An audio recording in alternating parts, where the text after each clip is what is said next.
அனைவருக்கும் வணக்கம். பழனி தண்டாயுதபாணி கோவில் முருகப்பெருமானின் அறுபடை வீடுகளில் மூன்றாவது படை வீடாக இருக்கு. 2000 ஆண்டுகள் பழமை வாய்ந்த போகர் சித்தரால் நவபாசானத்தால் உருவாக்கப்பட்டது. ஞானப்பழம் கிடைக்காத கோபத்தால் சிவர் பார்வதியை விட்டு பிரிந்து முருகன் பழனியில் ஆண்டி கோலத்தில் குடியேறிய தலம். இந்த பழனி முருகன் பற்றிய பல சுவாரஸ்யமான தகவலை பற்றியும் நவபாசான சிலையும் பற்றியும் தான் இன்றைக்கி நம்ம இந்த வீடியோவில் தெரிஞ்சுக்க போகிறோம். வீடியோ ரொம்பவே பயனுள்ளதாக இருக்கும். வீடியோவை கடைசி வரைக்கும் ஸ்கிப் பண்ணாமல் பாருங்கள். நம்ம சேனலை நீங்கள் இன்னும் சப்ஸ்கிரைப் பண்ணலன்னா மறக்காமல் சப்ஸ்கிரைப் பண்ணிவிடுங்க. முருகப்பெருமானுக்கு போற்றி அப்படின்னு சொல்லிட்டு மறக்காமல் கமெண்ட் பண்ணுங்கள். வாங்க வீடியோக்குள்ளே போகலாம். பழனி முருகன் கோவில் பல்வேறு சிறப்புகளை கொண்டிருக்கக்கூடிய கோவிலாக அமைஞ்சிருக்கு. பழனி முருகன் கோவில் தரை மட்டத்தில் இருந்து 450 அடி உயரத்தில் இருக்குது. பக்தர்கள் 690 படிகள் கடந்து செல்ல வேண்டும். பழனிக்கு ஆவினங்குடி, தென்பொதிகை என பெயர்களும் இருக்கிறதாக சொல்லப்படுது. நாரதர் ஒரு நாள் அரிதாக கிடைத்த ஞான பழத்தை சிவனுக்கு சாப்பிட கொடுத்தார். அப்பொழுது அருகில் இருந்த பார்வதி தன்னுடைய மகன்கள் முருகன், விநாயகருக்கு பகிர்ந்து கொடுக்க விரும்பியிருக்காங்க. ஆனால் சிவபெருமானே பழத்தை பகிர்ந்தார்.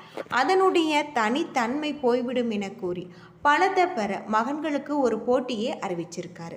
உலகத்தை யார் முதலில் சுற்றி வருகிறார்களோ அவர்களுக்கே இந்த ஞான பழத்தை வழங்க முடிவு செய்ததாக சொல்லியிருக்காங்க.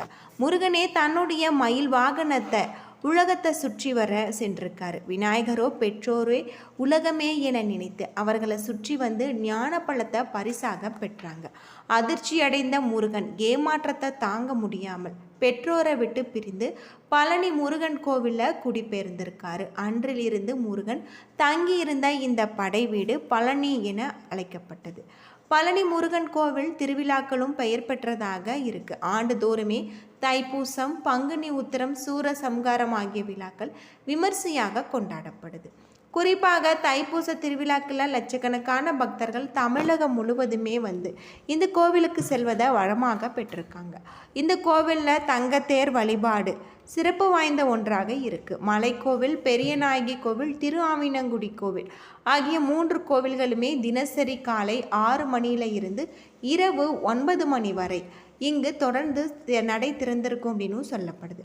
குடும்பத்தில் சந்தோஷம், தொழில் செழிக்க, செல்வம் பெருக இந்த கோவிலில் அதிக அளவில் பக்தர்கள் பல்வேறு வேண்டுதல்களை நிறைவேற்றி முருகனை வேண்டிக் கொள்கிறாங்க. பொதுவாக குழந்தைகள் தாயிடம் பிறந்து தந்தையிடம் அடைக்கலம் பெறுவாங்க. ஆனால் முருகனே தந்தையின் நெற்றி கண்ணில் இருந்து உதித்து தாய் பார்வதியின் அரவணைப்பில் வளர்ந்திருக்காங்க. முருகன் பெற்றோரிடம் கோபித்து வந்து நின்ற தலம் என்பதால் மலை அடிவாரத்தில் இருக்கக்கூடிய திரு ஆவினங்குடியே 3வது தலமாக இருக்குது. இந்த கோவிலில் வழங்கப்படும் பழனி பஞ்சாமிர்தம் மிகவும் சிறப்பு வாய்ந்தது. பழனி பஞ்சாமிர்தம் பக்தர்கள் மத்தியில் விசேஷ பிரசாதமாக இருக்கிறதாக சொல்லப்படுது. பழனி முருகன் கோவில் முதல்ல பக்தர்களுடைய வேண்டுதல்கள், தெய்வ வழிபாடுகள் செய்ய செல்லக்கூடிய ஒரு புண்ணிய தலமாக விளங்கியிருக்கு. காலப்போக்கில் முருகன் மலை கோவில்களில் தமிழகத்தின் பிற மாவட்ட சுற்றுலா பயணிகள் மட்டுமின்றி வட மாநில மற்றும் வெளிநாட்டு சுற்றுலா பயணிகளும் வர துவங்கியிருக்காங்க.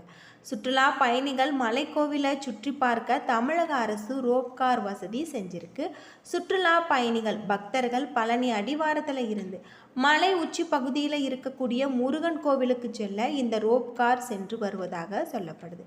இடும்பன் என்பவன் அகத்தியரின் உத்தரவின் பேரில் சக்திகிரி, சிவகிரி என 2 மலைகளை தென்பொதிகைக்கு எடுத்து சென்றான். வழியில் பாரம் தாங்காமல் பழனி மலையில் இடும்பன் ஒரு மலையை கீழே வைத்து விட்டான். அப்பொழுது பழனி மலையில் இருந்த முருகன் கீழே வைத்த சக்திகிரி மலையில ஏறி நின்றான். இடும்பன் அவரை இறக்கும்படி எதிர்த்தான். முருகன் அவன் பேச்சை கேட்கவில்லை. ஆத்திரமடைந்த இடும்பன் முருகனை எதிர்க்க துணிந்தான். முருகன் அவனுக்கு தன்னுடைய அருட்பார்வை சிரித்து அவன் தன்னுடன் வைத்து கொண்டார். சக்திகிரி மலையில மீது ஏறி நின்ற பொழுது முருகன் தன் கையில தண்டம் வைத்திருந்ததால தண்டாயுதபாணி என பெயர் பெற்றிருக்காரு. அது மட்டும் இல்லாமல் இந்த கோவில் பல்வேறு சிறப்புகளை கொண்டிருக்கக்கூடிய வகையில் அமைஞ்சிருக்கு. இங்கு முருகப்பெருமானை வழிபடுவதன் மூலம் நம்முடைய வாழ்க்கையில் இருக்கக்கூடிய அனைத்து விதமான பாவங்களும் தீரும் அப்படின்னு சொல்கிறாங்க. அது மட்டும் இல்லாமல் இங்கு நாம் 12 ராசிக்காரர்களுமே எந்த முருகப்பெருமான வழிபாடு செய்தால் அவர்களுடைய வாழ்க்கையில் நல்ல ஒரு மாற்றம் கிடைக்கும் அப்படிங்கிறதையும் தெரிந்து வழிபடுவது செல்லக்கூடிய ஒரு கோவிலாகவும் சொல்லப்பட்டிருக்கு. மேஷ ராசிக்காரர்கள் அதிபலம் பெற்ற கிரகங்கள் சூரியன், செவ்வாய் மற்றும் பலமற்ற நிலையில கர்மகாரகன் சனி. இந்த ராசிக்காரர்கள் தலைமை, பொறுப்பு, புகழ், போர்க்குணம், பெரியோர் சொல்வதை வேத வாக்காக எடுத்து செயல்படுவாங்க. அது மட்டும் இல்லாமல் அக்னியின் ரூபமான முருகனுக்கு பாலாபிஷேகம் செய்து வழிபடுவது ரொம்பவும் நல்லது அப்படின்னு சொல்லப்படுது. ரிஷப ராசியில் பிறந்தவர்கள் இங்கு சென்னிமலை முருகன் கோவிலை சென்று வழிபடுவது ரொம்பவும் நல்லது. மிதன ராசியில் பிறந்தவர்கள் புதனின் பலம் கொண்ட அதிபுத்திசாலி, பேச்சாற்றல் மிக்கவர்கள், இரட்டை குணம் மிக்கவர்கள். ஆனால் இவர்கள் குருவின் ஆசீர்வாதம் கொஞ்சம் குறைவு. இவர்கள் பழமுதிர்ச்சோலை முருகன் கோவிலுக்கு சென்று வழிபட்டு வருவது ரொம்பவும் நல்லது. கடக ராசியில் பிறந்தவர்கள் குரு சந்திரன் பலம் உண்டு, செவ்வாயின் பலம் குறைவு. நண்டு தன்னுடைய குட்டிகளை அரவணைத்து செல்வது போல குடும்பத்தை ஒற்றுமையாக எடுத்து செல்வதும் பாசக்காரர்கள் மிக்கவர்கள். இவர்கள் திண்டுக்கல் பாதாள செம்பு முருகன் மற்றும் மயிலம் முருகன் கோவில் சென்று வழிபட்டு வருவது நல்லது. சிம்ம ராசியில் பிறந்தவர்கள் சூரியன் மூல திரிகோணம் கூடிய பலம் பெற்ற இவர்கள் மனபலம் அதிகம், யாருக்கும் அடிபணிய மாட்டாங்க, பேச்சாற்றல் மிக்கவர்கள், பிரகாசம் மிக்கவர்கள், தவறை சட்டென்ற முறையில் வெளிப்படுத்துபவர்கள். இவர்கள் ஒரு செயலில் வெற்றி பெறும் வரை போராடி கொண்டே இருப்பாங்க. இவர்கள் நிலத்தில் போர் புரிந்த திருப்பரங்குன்றம், வயலூர் முருகன் மற்றும் சிம்மத்தில் வீற்றிருக்கக்கூடிய ஆண்டார்குப்பம் பால சுப்பிரமணியரை வழிபடுவது சிறப்பு.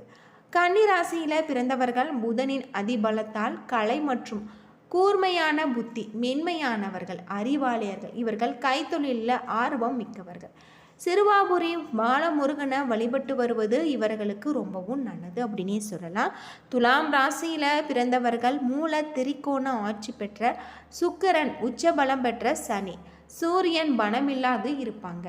இந்த ராசியில் பிறந்தவர்கள் மற்றவர்களுடைய பிரச்சனைகளை சமாளிக்கக்கூடிய தன்மை மிக்கவர்கள், மற்றவர்களை சந்தோஷப்படுத்தும் குணம், நீதிவான். அது மட்டும் இல்லாமல் இந்த ராசியில் பிறந்தவர்கள் பழனி மற்றும் அங்கு இருக்கக்கூடிய போகர் மற்றும் புலிப்பாணி சித்தர் வழிபாடு, திருச்செந்தூர் முருகன் வழிபாடு இவர்களுக்கு ரொம்பவும் நல்லது. விருச்சிகம் ராசியில் பிறந்தவர்கள் செவ்வாய் பலம் அதிகம் இருப்பதால் வேகம் இருக்கும். இவர்கள் சென்று வழிபடக்கூடிய கோவில் அப்படின்னு பார்த்தா கோபிச்செட்டிப்பாளையம் பச்சைமலை முருகன் கோவில் சென்று வழிபட்டு வருவதும், எட்டுக்குடியில் இருக்கக்கூடிய முருகனை வழிபடுவதும் நல்லது. தனுசு ராசியில் பிறந்தவர்கள் குருவின் ஆசீர்வாதம் மிக்கவர்கள், செல்வம் மிக்கவர்கள், குறிக்கோள் கூடிய புத்தி கூர்மையான இவர்கள் போராட குணம் இருக்கக்கூடியவர்களாக இருப்பாங்க. சுவாமிமலை முருகனும் குன்றத்தூர் முருகனும் வழிபட்டு வருவது இவர்களுக்கு ரொம்பவும் நல்லது. மகர ராசியில் பிறந்தவர்கள் கர்மகாரகன் சனியின் மற்றும் செவ்வாய் பலம் பெற்று இருப்பதால் தொழிலில் சிக்கல், கோபம் கூடிய பேச்சு, ஆன்மீகம் தொண்டு. அது மட்டும் இல்லாமல் இவர்கள் சென்று வழிபடக்கூடிய கோவில் அப்படின்னு பார்த்தா குமரகுன்றம் முருகன் கோவில் சென்று வழிபடுவதும், மருதமலை முருகனை வழிபடுவதும் இவர்களுக்கு நல்லது. கும்பராசியில் பிறந்தவர்கள் சனியின் மூல திரிகோணம் பலம் இருப்பதால் பல்வேறு தொழில் ஆர்வம், உழைப்பால் உயரத்தை தொடக்கூடியவர்கள், சோகத்தையும் இன்பத்தையும் மனதில் பூட்டி கொண்டு வைக்கக்கூடியவர்கள். இந்த ராசியில் பிறந்தவர்கள் வைத்தீஸ்வரன் கோவில், முத்துக்குமாரன், திருநள்ளாற்றில் மாம்பழத்துடன் காட்சி தரும் முருகன் இவர்களை வழிபடுவது நல்லது.